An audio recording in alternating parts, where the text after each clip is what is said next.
Hey guys, Steve Wise here, president and founder of Mental Fitness LLC. For today's video, I would like to review some of the fundamental principles of motivational interviewing. Motivational interviewing, for many of you that may not know, is a form of counseling that works to lessen resistance and understands that ambiguity is normal in the stages of change. If that sentence doesn't quite register yet, that's okay. That's why I'm going to go over this training here. So motivational interviewing was kind of invented and coined by two guys, Bill Miller and Stephen Rolnick, who I think came up with it in the 1980s to work with problem drinkers. And what they discovered at the time was that a lot of the therapies then were kind of expert-subordinate relationship therapies. I'm the counselor, you should do what I say. If you don't do what I say, here's the negative consequences you might experience. And that was somewhat fear-based and somewhat coercive, and a lot of people resisted that. They said, I like being the expert of my own life. Who are you to tell me what to do? And that led to a lot of disruption in the therapeutic relationship and was not optimal in terms of results or its influence. So Miller and Rolnick then thought, well, what can we do to do it better? What can we do to position ourselves as counselors more as consultants, more to align with the goals of the client and help them argue for change from within? So rather than us arguing for how they ought to change, we help them argue within themselves how they want to change and figure out how they want to get there, and we support them in that process. So, quick backstory here. Back when I was an intern in grad school, I went to a program where it was mostly 12-step counseling. And I was coincidentally paired between two people. One, a guy who had struggled with drinking for a long time and was in his, I would guess, mid-50s, and who was kind of like the resident Dr. Phil of the group. Like, he knew everything about the 12 steps, but he had also just relapsed on alcohol and I think cocaine probably the weekend before. On the other side of me was I want to say 19-year-old who had been clean from marijuana for the better part of a month, but who was still in intensive outpatient treatment at that time, and couldn't get to meetings because he didn't have, like 12-step meetings, because he didn't have transportation and it was really, really cold at the time. And so he's like, I'd love to do more meetings to be involved in the 12 steps, but the reality is it's winter, it's freezing, I don't have any transportation, I've been clean for the better part of a month, and they don't really do much for me. The rest of the group, as we're in a group counseling session, kind of led by the gentleman who had struggled with alcohol, kind of attacked the 19-year-old and were like, well, you're not really in recovery then, like if you're not going to meetings, because if you're not following the 12-step model, you're not really in recovery and you're probably going to relapse, and you need to admit you're an addict, you need to admit you're powerless to your addiction, you need to recognize that addiction is a disease, a chronic relapsing disease, and you need to take perfect abstinence, and if you don't follow this path and you don't follow our program, we're going to use fear-based tactics that say you're probably going to relapse and you're not really invested in your recovery, and you would have walked outside to get your marijuana, but you won't walk outside to go to a meeting, kind of hypocritical. And it was I'm sitting there and I'm kind of listening to all this and I'm like, ouch, like this doesn't feel right to me. So then I went back to class, and I was in class, a drug and alcohol class, with a gentleman named Tom Kelly, Dr. Tom Kelly. And he taught me about motivational interviewing. And he taught me the principles I'm about to teach today. And for me, I was like, you know what? That makes sense. That feels right. That supports the person's autonomy. That recognizes that we don't just change like a light switch. And that uses a really kind of gentle way to get people to where they want to be. That makes someone kind of like a cheerleader, a teammate, a supportive person, a consultant, more so than an expert. And I really like that. It made the client the expert. So with that backstory, I want to go over the 5 main principles of motivational interviewing today. This ought to be at least 2-hour training, if not an all-day training, if not a 2-day training. And I'm going to do it in the process of about 20 minutes. So this is kind of the quick and dirty version of motivational interviewing, but it does get down to the 4 core principles themselves that are, 5 core principles themselves that are most important. So here goes. Motivational Interviewing 101, avoid confrontation, roll with resistance. There's two types of confrontation. There's personal confrontation and there's relational, issue confrontation. One is personal confrontation. You just don't understand me. And if you hear that as a therapist, ouch. The other is issue confrontation. I'm not sure I want to do that. And that's normal, that ambiguity. The challenge is when we look to avoid confrontation, we want to recognize that the client is the expert, that he or she has the right to their own autonomy, to make their own decisions, and not have to necessarily follow our values, but we suspend our judgment, we're non-judgmental, and we support their values, whatever they are, even separate from ours. So, case in point here, I was working at a methadone clinic, and I was working with a guy who was ambiguous about stopping his heroin use. And I think most of the other counselors he had been with before had taken kind of, maybe an older school approach and said, you can't do that. Here's all the reasons you can't do that. Here's all the risks of doing that. I took an approach where I said, okay, that's interesting. Tell me more. And I really tried my best not to judge him for continuing his heroin use. And I said, okay, so more ideally, how would you like it to be? And he's like, well, I'd like to, maybe use less. And I was like, well, great. Cool. Maybe I can help you come up with that plan. And by avoiding that confrontation and not trying to instill my value set onto him, it built immediate trust and rapport, right? At other times, it's key as a therapist to not take things personally. It's key as a counselor to suspend your own values and support the values of others and practice non-judgment to avoid that confrontation that could come from you projecting your own values onto the client and thinking they should be theirs.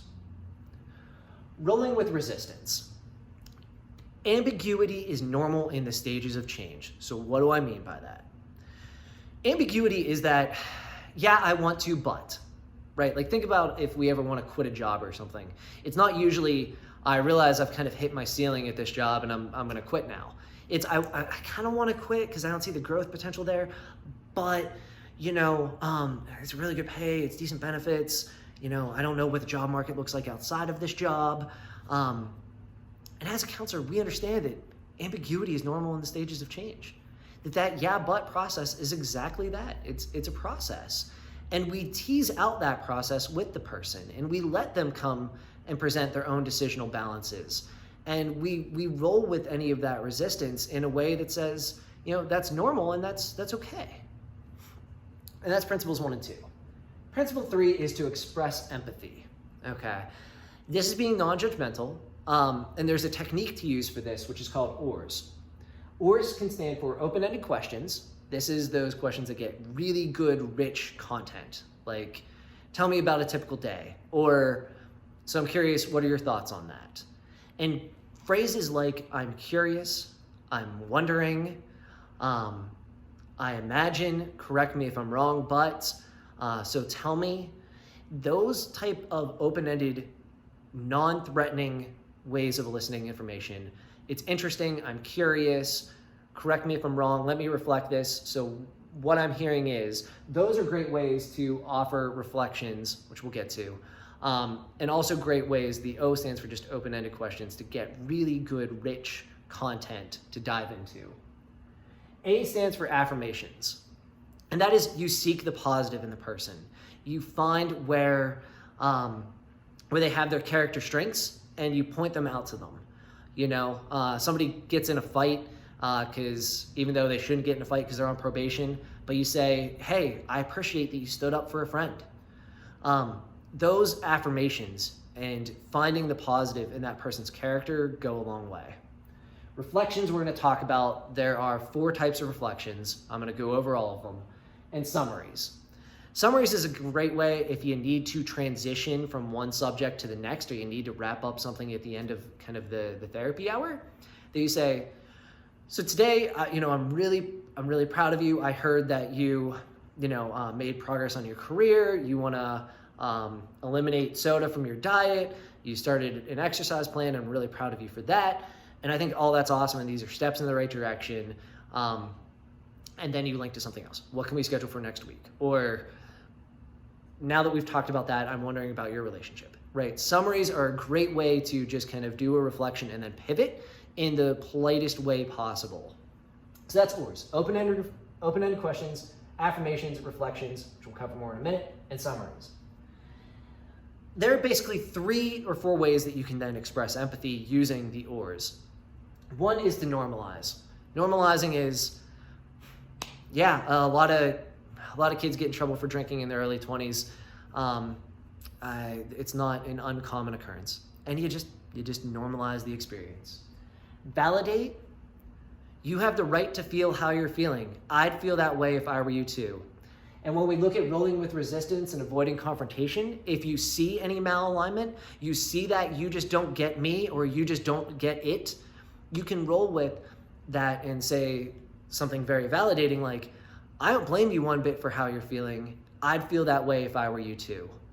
And that phrase, I don't blame you one bit for how you're feeling, I'd feel that way if I were you too, is probably the most validating statement that you can have to regain alignment with the client that says, I'm empathizing, I'm trying my best to see where you're coming from, and there's no need for resistance here. Validation is you have the right to feel how you're feeling.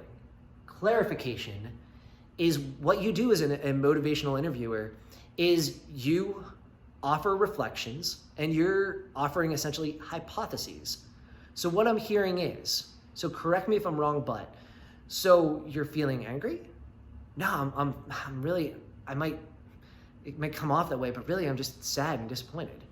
You're offering hypotheses that the person can either then confirm or deny, and then you get the ultimate reflection, statement of alignment, which is, that's right. That's right, I am feeling sad. Or that's right, you get it. And that's right is the exact statement you want to hear. The statement you don't want to hear is you're right. If you hear you're right, you got the I'm placating you, I'm telling you you're right because you're the expert, but really I'm gonna leave here and not do that. You don't want to hear you're right. You want to hear that's right. That's how you know you've done a great reflection. So of the reflections, there are 3 or 4 types. One is a simple reflection, so you'd like to quit smoking. Simple reflection. There's double-sided reflection, so you'd like to quit smoking, but you're unsure how you'd go about the process. And that double-sided kind of proposes both kind of the ambiguity of it. Like I hear the intention, but you're not sure how you'd go about it. And a pro tip is typically whatever you end with, they're gonna pick up on, right? So there's simple, there's double-sided, there's emotional. You seem to be feeling, and you just reflect the emotion back to them. And then there's the summary that we already talked about. So there's many different types of reflections. One key thing to note is that in motivational interviewing, like the more traditional style of motivational interviewing, reflections are more valuable than open-ended questions. You probably want about a 2-to-1 ratio of reflections to open-ended questions to move the conversation along. You don't want it to be all open-ended questions, then it just feels like an interview. Reflections keep the conversation moving more naturally. So what I'm hearing is, so it's interesting to me that those type of reflections are actually more valuable in moving the conversation and in eliciting clarification and getting alignment than open-ended questions are, typically a 2-to-1 ratio. Last one here, last 2 here, support self-determination. This is that you're welcome to choose to do whatever you'd like to do, and I'm gonna support that. One thing I might suggest is, but we recognize that even if we offer subtle suggestions or we ask, rather than even offering an unsolicited suggestion, we ask, hey, I have a thought if you wouldn't mind, if you want to hear it, and you get that yes, we always come back to, but I will support you no matter what you do, right? Your values are your values, your choices are your choices. I am going not to judge your choices. I'm going to give you a safe place to come here, tell me about your thinking, tell me about your actions, and I'm not going to judge you for it. So as therapists and counselors, we have to be very consciously aware of our tone, right? We don't want to tell anybody ever what they should or ought or need to do. That's condescending, right? That's when you get the "you're right" answer. That builds resistance. Nor do we want to say, if we say something like, a client says, "I relapsed again," and you say as a therapist, "What happened?" Is the client going to want to answer that if you come at it with that tone? What happened? What happened in its tone suggests, I'm judging you. I had a higher expectation for you and you let me down. But really, I'm disappointed with myself and a therapist, and I'm projecting that onto you because I feel like I'm frustrated that I can't better reach you. And there's a big difference between what happened? Really, what happened? And, okay, I'm curious, what happened? Same question, different tone. One is non-judgmental. One is open and exploring and curious. The other is, I'm judging you. You let me down. One works, the other builds resistance. The last one here is to develop discrepancies. Once you've built trust and rapport, once you've gotten to know the person and their maps and their interests, once you've proven to them that you're not going to judge their values, that you can roll with some of their resistance and their ambiguity throughout the stages of change, that you can express empathy and they see that you are doing the best you can to really see things from their point of view, and you've supported their autonomy, then lastly, you can develop discrepancies, which are super useful in eliciting change, but also somewhat risky. The thinking is, so I hear you value that your health, but I also see that you're still smoking. Do you mind telling me how you feel about that? It's risky. I probably don't want to lead with that. So you tell me you value your health, but you quit smoking, right? If I come at it with that tone, it's going to fail. But if I come at it with a way that is a kind reflection back to the person. So I hear that you're still smoking, but I also hear you really want to quit. Can you tell me more about your efforts with that? What it does is it gets the person arguing for their own reasons for change. Yeah, I really want to quit smoking. It's always been a struggle for me. I'm never sure if I want to, go with the patch or if I want to go with Chantix. And quite frankly, even beyond that, I think I'm so used to having it as a crutch and a best friend first thing in the morning that I'm just afraid to let that go. And you come with a reflection. It's something you've gotten used to having, and I understand where that's scary to think, how do I, manage life without it? And yeah, it is scary, right? So when you develop discrepancies, you are pointing out inconsistencies in the person's values and actions. If you do this in a very, very kind way, it can be received very positively, in which the person can reflect and then argue for their own reasons for change, or kind of work through their own decisional balances. Ambiguity in and of itself means things are ambiguous, they're not clear, and people are working through that confusion to find the answers that already exist within themselves. As therapists, as counselors, we don't need to give them the answer. In fact, that's a disservice. We don't want them looking to us for the answers. That's codependency, that's false idolation. We want to help them as a consultant to find the answers within themselves. We want to avoid resistance and confrontation. We want to express empathy, be non-judgmental. We want to recognize that, especially for people who are, maybe teenagers or kind of coerced into treatment, they may not want to be there. So we mirror their body language. We come at it kindly and, respect their autonomy. That's going to build trust and rapport. And then we come at it and develop some discrepancies through kind reflections. That helps the person develop insight within themselves. And that, for me, is the best approach to helping someone change and to influencing them in a positive way that we have as therapists and counselors right now. And with that, I hope that you enjoyed this very, very, very brief presentation on Motivational Interviewing 101, and I thank you for watching.